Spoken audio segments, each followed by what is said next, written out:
Hello friends, welcome back to Gyan Siddhi academy. मैं आशा करती हूँ कि आप लोग अच्छे होंगे। तो हम मैथ मेड इजी सीरीज का हम रेशो एंड प्रपोर्शन चैप्टर्स कर रहे थे। उसमें मैंने कल आपको कुछ क्वेश्चंस आंसर्स स्टार्ट किया था, तो आज हम उसी को कंटिन्यू करेंगे। तो चलिए हम आज का सेशन स्टार्ट करते हैं। तो हमारा फर्स्ट क्वेश्चन क्या कह रहा है? 5, 13, 22 तथा 47 में से प्रत्येक में क्या जोड़े की प्राप्त संख्या समानुपाती हो। तो समानुपाती के बारे में मैंने आपको अपने इस चैप्टर के फर्स्ट वीडियो में ही बताया था कि समानुपाती क्या होता है, कि जब हम दो रेशोस आपस में इक्वल हो जाते हैं उसे ही हम समानुपाती या प्रोपोर्शंस कहते हैं। तो माना कि हम इसमें x जोड़ते हैं तब, तो ये जितने भी आपके नंबर्स दिए हैं उसमें हम x जोड़ते हैं।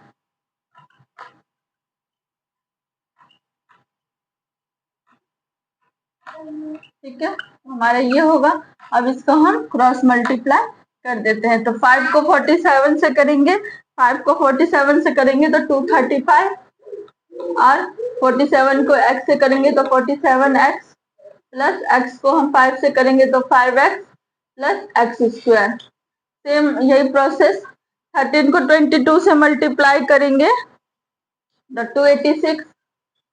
ओके, फिर 13 को x से करेंगे तो 13x, और उसके बाद x को 22 से करेंगे तो 22x plus x square. X square से एक्स स्क्वायर कैंसिल आउट। उसके बाद 47 और 5 को हम ऐड करेंगे तो हमारा आएगा 52x। ओके, ऐसे ही 286 इधर है।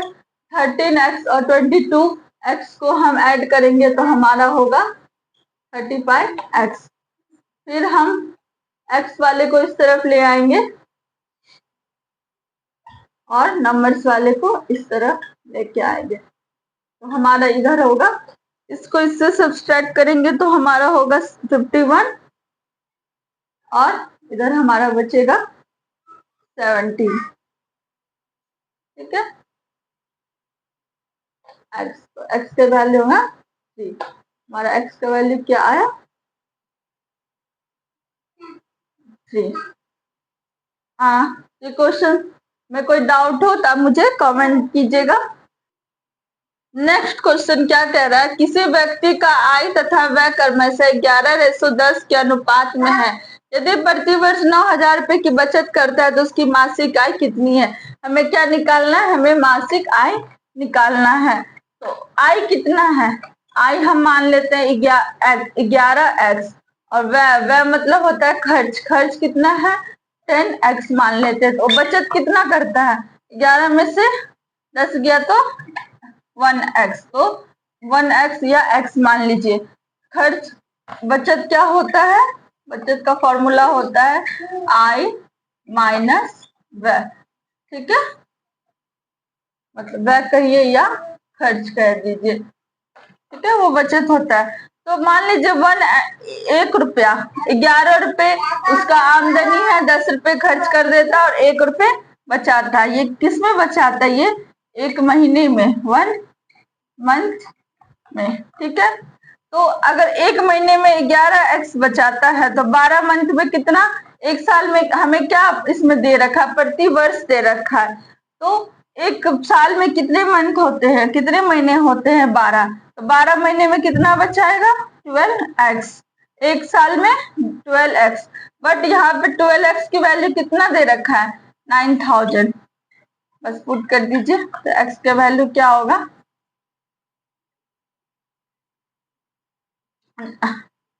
9,000 डिवाइडेड 12। ओके, 9,000 को आप 12 से डिवाइड कीजिए तो हमारा आएगा 750। 750 ये कितने महीने में बचा रहा है? ये बचा रहा है 1 साल में। कितने महीने में बचा रहा है ये? 1 साल में। ठीक है, उसने पूछा है उसकी मासिक आय। हमें क्या निकालना है? आय निकालना है। एक्स का वैल्यू हमारा कितना है? 750। तो हमारा आय आ जाएगा, हमारा आय आ जाएगा 11 इंटू 750 अब इसको इसे मल्टीप्लाई कीजिएगा तो हमारा आएगा 8,250।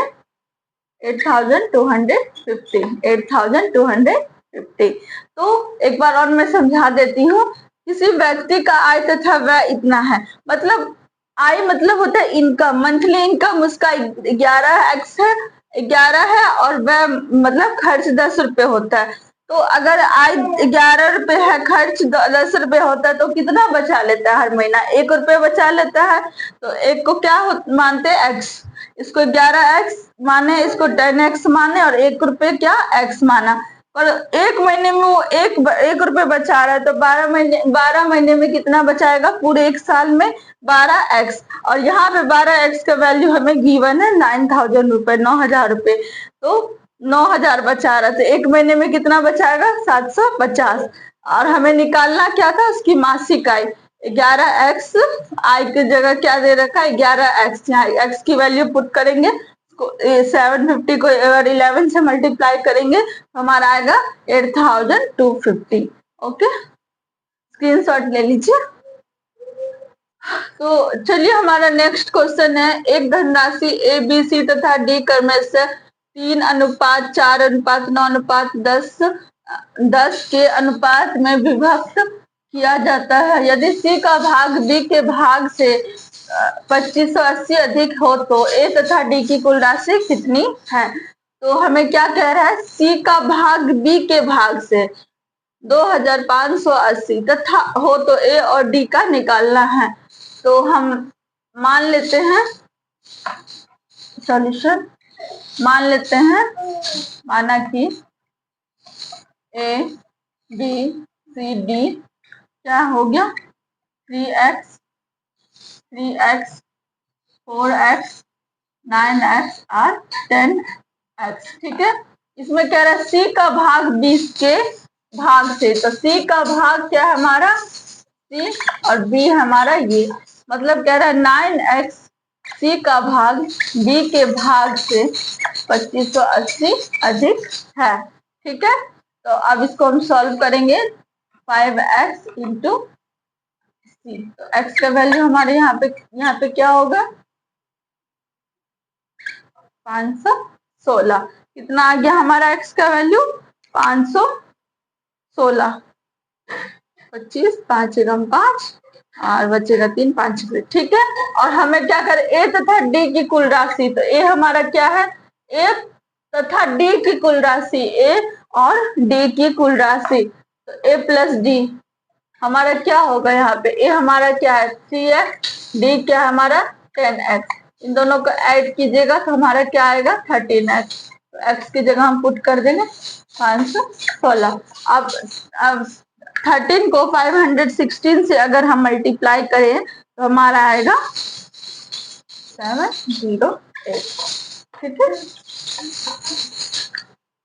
तो यहाँ पे एक पॉइंट वो समझने वाला है कि सी का भाग क्या कह रहा है? सी का भाग बी से इतना अधिक है। ये क्वेश्चन हमारा बन गया, सी का भाग बी से इतना अधिक है। आई होप आपको क्वेश्चन समझ में आ गए होंगे।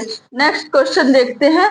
रुपए 530 को ए बी तथा सी में इस प्रकार बांटा गया है कि ए को बी से 70 रुपए अधिक मिले। तो यहाँ किस किस का कंपेयर हो रहा है? ए का और बी का। ठीक है, अधिक मिले तथा बी को सी से 80 रुपए अधिक मिले। फिर अगेन बी को सी से 80 रुपए अधिक मिले। अगर हम देखते हैं इनके भागों का अनुपात कितना है, अगर हम बी का वैल्यू निकाल लेंगे तो हमारा ये दोनों सॉल्व हो जाएगा। तो माना कि बी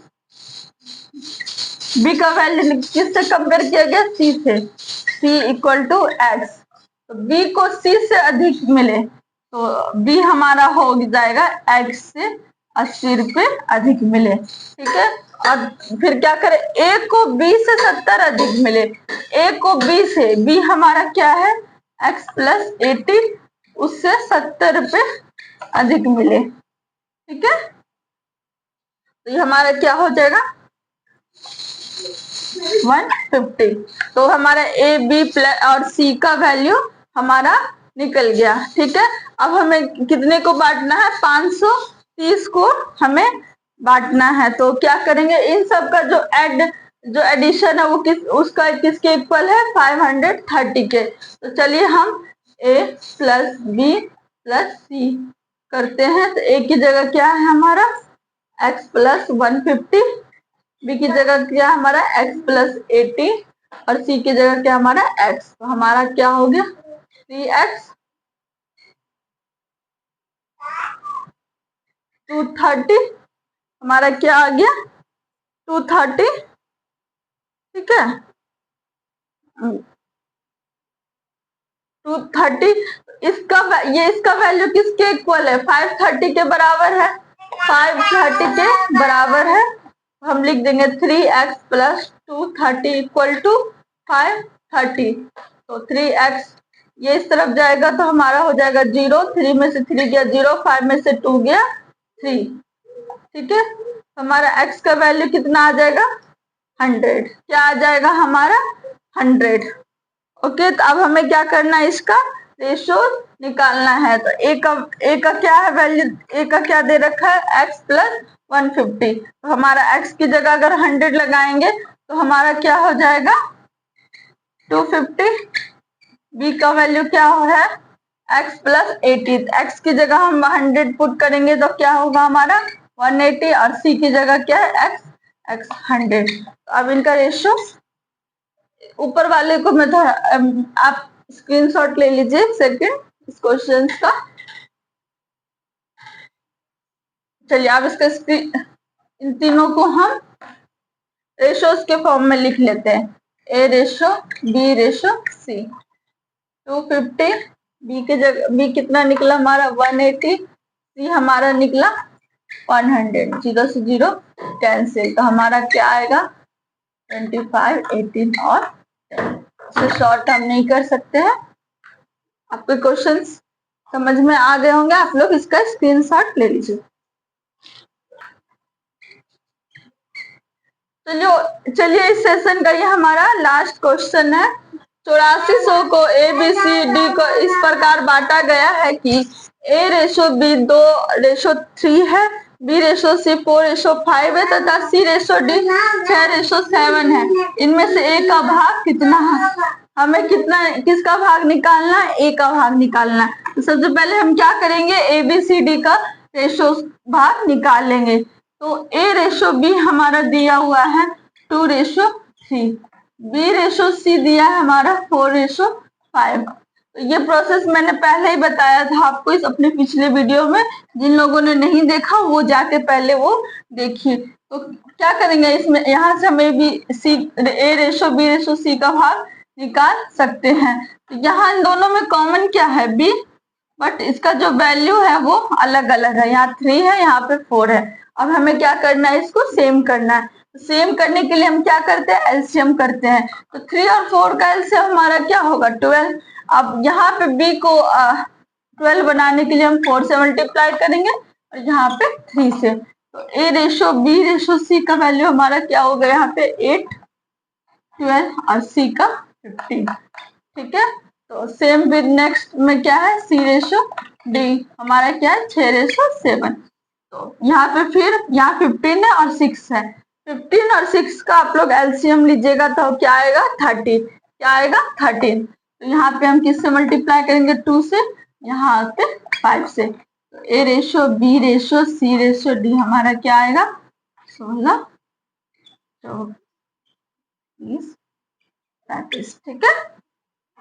हमें किसका वैल्यू पूछा है ए का, और कितने रुपए को बांटना है 84 को। तो एक का क्या है हमारा 16, टोटल हमारा क्या होगा